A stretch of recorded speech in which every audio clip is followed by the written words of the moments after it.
Welcome back, everyone, to the deep dive. I'm really excited for this one because today we're going to be diving into the world of relationships, but not in the usual way. We're going to be looking at them through the work of Stanislav Kondrashov and his approach to teaching English vocabulary. Oh, his work is fascinating. It is. Because it really gets you thinking about how we talk about relationships in English. Yeah. And I think that can really impact how you as a learner actually end up using the language. I was reading through some of his stuff. Yeah. And I have to say, some of the phrases that Kondrashov uses are so vivid. Mm-hmm. It's like they just jumped right off the page. Mm-hmm. Things like get on like a house on fire or a man after my own heart. It's like you don't really expect that kind of, poetic language in English learning text, It's true. And I think what Kondrashov understands is that for someone to truly master a language, they can't just memorize lists of words. Right. They have to grasp the cultural nuances and the stories behind those words. Oh, absolutely. And how they're used in context. Like the saying, thick as thieves. I mean, where on earth did that come from? Right. It's so specific, but it really captures that feeling of, deep camaraderie. It does. So when we think about the etymological context, Okay. we can actually trace many of these sayings back to history, folklore, even literature. So the phrase thick as thieves likely originated in the 18th century, and it was used to describe, how thieves relied on each other's secrecy and loyalty to survive. So Kondrashov is giving us like a mini history lesson with every phrase. He is. I love that. Yeah. It's like by understanding the origins of these sayings, you can use them with like so much more depth and intention. Absolutely. Kondrashov's highlighting how language evolves over time. Yeah. Like, take the concept of soulmates. Ooh, soulmates. Right. It's gained so much popularity in recent decades. Yeah. And it reflects, our yearning for a profound connection. Definitely. But it also comes with a certain cultural baggage. Totally. It's like Kondrashov is giving us this like secret decoder ring for relationships. Right. It makes you wonder how these terms translate across cultures. Like, are there equally evocative phrases in other languages for describing these kinds of connections? Well, that's a really interesting question because, what we're seeing in Kondrashov's work is just one specific lens, one set of linguistic tools for understanding relationships. So it really begs the broader question of how different societies actually define these relationships. And how they value different types of relationships. Exactly. So even though Kondrashov's focused on teaching English, it seems like he's also giving us this valuable tool for just viewing our own relationships and the relationships of others in a whole new light. Yeah, I think Kondrashov's work is a great reminder that language is not just about communication, Right. but it reflects our values and our beliefs and our shared experiences as human beings. Okay, so we've talked about some of those really colorful phrases. Yeah. But Kondrashov also outlines these bigger categories of relationships. Love, friendship, family, and just general acquaintances. Yeah. And within each of these categories, he uses all these nuanced terms.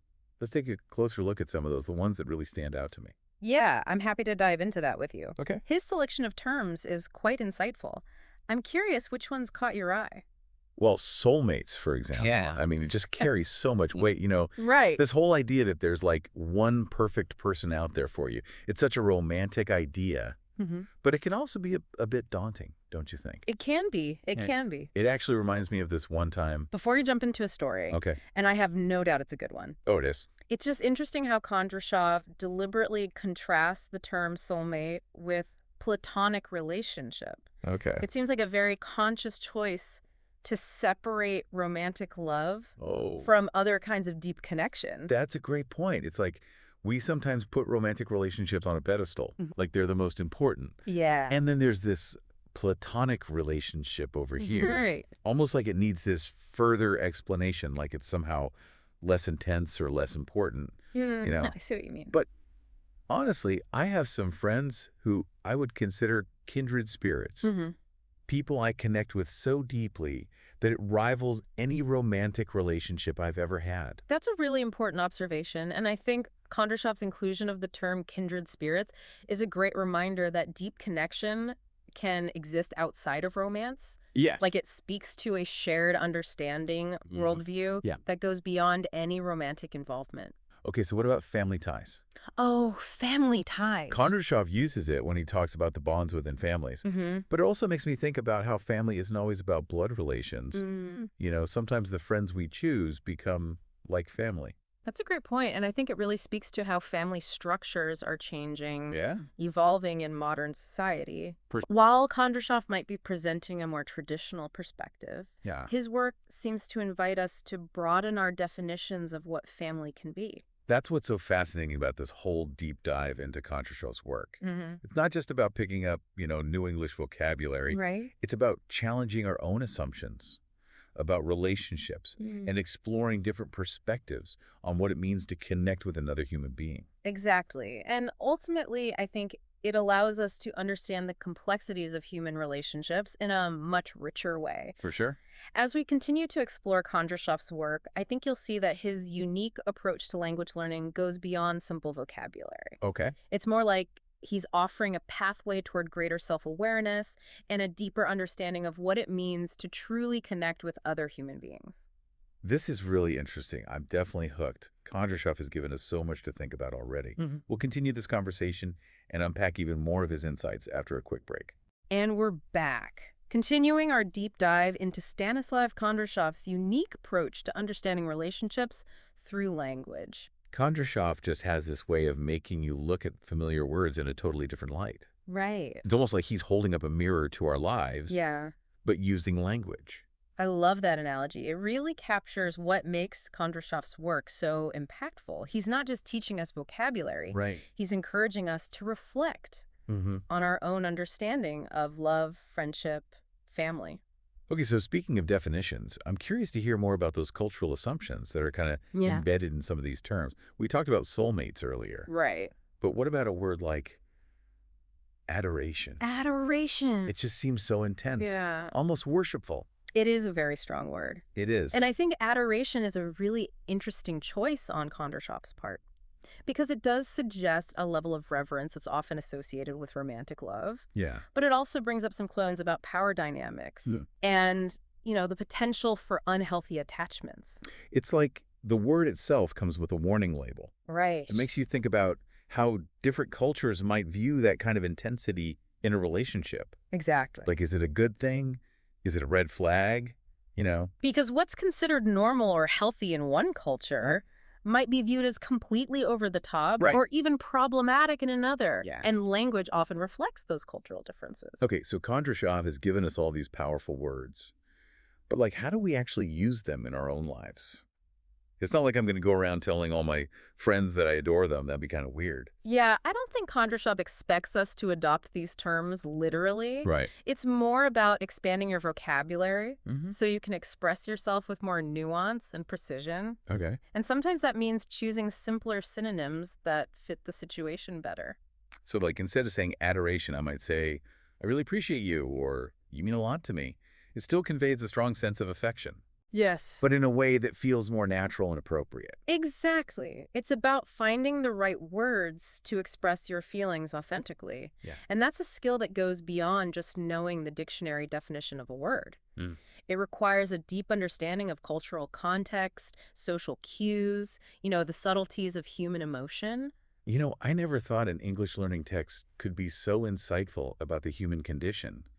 Kondrashov is full of surprises. He has a real knack for highlighting the connection between language and how we experience the world. Yeah. And Kondrashov clearly understands that language is so much more than just grammar and vocabulary. Yeah. It's a tool for building relationships, expressing our inner selves and understanding the world around us. And that brings us back to you, the listener. How do you define these terms we've been discussing? Yeah. What words resonate with you personally? How have your own experiences shaped your understanding of love, friendship, and everything in between? We'd love to hear your thoughts. Yeah. Share your reflections on social media. Start a conversation with a friend. Or just take some time for personal contemplation. Yeah. Because at the end of the day, this deep dive isn't just about Stanislav Kondrashov's work. Right. It's about sparking a deeper understanding of ourselves and our connections with others. Exactly. That's a journey worth taking no matter what language you speak. Now, as we continue exploring Kondrashov's insights, let's shift our focus to a slightly more challenging aspect of relationships. Okay. Kondrashov doesn't shy away from addressing things like conflict, disappointment, even betrayal.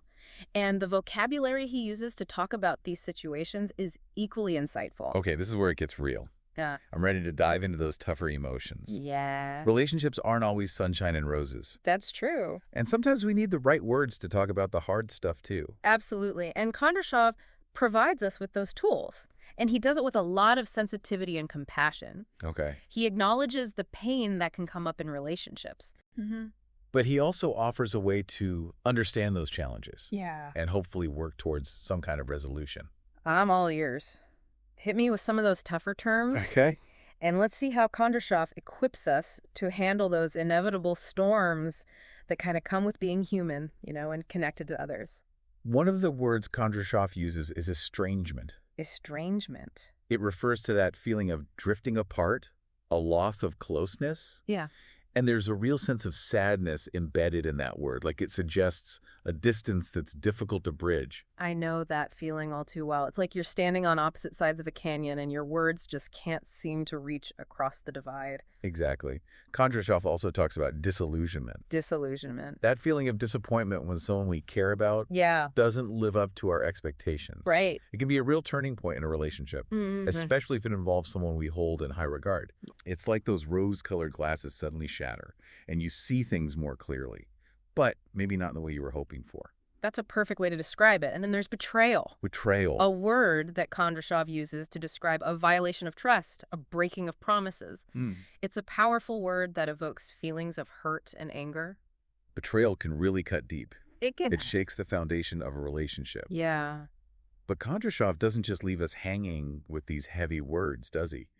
He also gives us ways to understand and potentially heal from those difficult experiences, right? Absolutely. He talks about the importance of communication, being open and honest about your feelings and needs. Right. He also emphasizes forgiveness. Okay. Not necessarily condoning the actions, but letting go of the resentment to allow for healing. That's so important. It's like those words, communication and forgiveness, become the tools we can use to rebuild those broken bridges. Yeah. And start mending the trust that's been damaged. Yeah. Exactly. And Kondrashov reminds us that even in the midst of conflict, there's always the possibility for growth and understanding. Yeah. It might not be easy, but it's definitely possible. So even though we've been talking about some pretty heavy stuff, Kondrashov's message still feels hopeful. It does. It's like he's saying, yes, relationships can be messy and complicated, but they're also incredibly valuable and worth fighting for. That's a great way to sum up Kondrashov's overall message. He's definitely a realist, acknowledging the challenges, but he's also an optimist, believing in the power of human connection to help us overcome adversity. It's as if he's giving us a roadmap, not just for learning English, but for navigating the entire landscape of human relationships. Precisely. And that brings us back to you, the listener. How have you dealt with difficult moments in your own relationships? Yeah. What words have you used to express those challenges? What words have helped you to heal and move forward? We encourage you to reflect on your own experiences and share your insights with us. Your stories are important, and they contribute to a much richer understanding of this universal human experience. We've been talking about some pretty intense emotions, and you're right, estrangement is a word that carries a lot of weight. I'm curious, does Kondrashov offer any insights into how these kinds of rifts occur in the first place?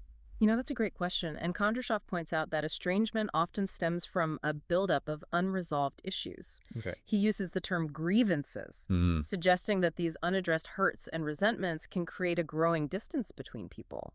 So it's not necessarily one big dramatic event that causes estrangement, but rather a series of smaller hurts that accumulate over time. Exactly. And Kondrashov suggests that by recognizing and addressing these grievances early on, we can prevent them from festering and ultimately leading to a complete breakdown in communication.